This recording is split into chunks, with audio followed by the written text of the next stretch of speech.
Bonjour, 18e siècle, Fontenelle. Leçon d'astronomie dans un parc.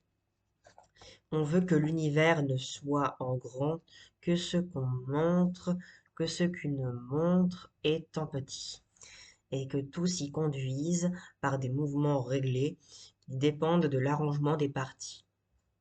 Avouez la vérité. N'avez-vous pas eu quelquefois une idée plus sublime de l'univers et ne lui avez-vous point fait de plus d'honneur qu'il ne méritait? J'ai vu des gens qui l'en estimaient moins depuis qu'il l'avaient connu.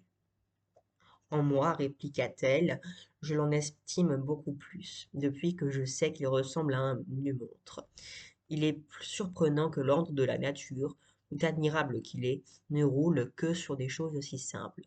Je ne sais pas, lui répondis-je, qui vous a donné des idées si saines, mais en vérité, il n'est pas trop commun de les avoir.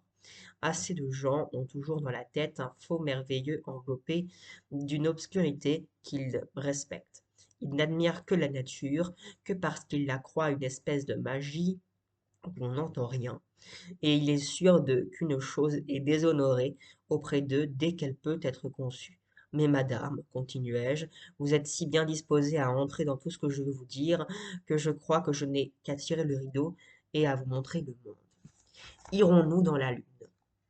Au cours de la querelle des anciens et des modernes, Fontenelle a affirmé, non sans modération, sa croyance au progrès. Confère, XVIIe siècle, page 435.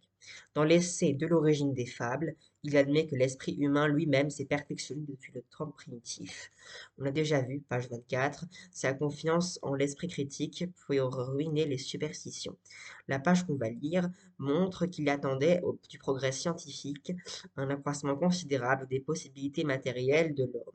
Cependant, dans les textes ci-dessus, bien des réflexions incidentes révèlent qu'il n'avait guère d'illusions sur cette espèce bizarre de créature qu'on appelle le genre humain.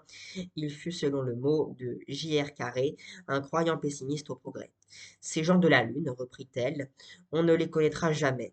Cela est désespérant. Si je vous répondis sérieusement, répliquai-je, qu'on ne sait ce qui arrivera, vous vous moqueriez de moi, et je le mériterais sans doute. Cependant, je me défendrais assez bien si je le voulais. J'ai une pensée très ridicule, qui a un air de vraisemblance qui me surprend. Je ne sais où elle peut leur prix, étant aussi impertinente qu'elle est.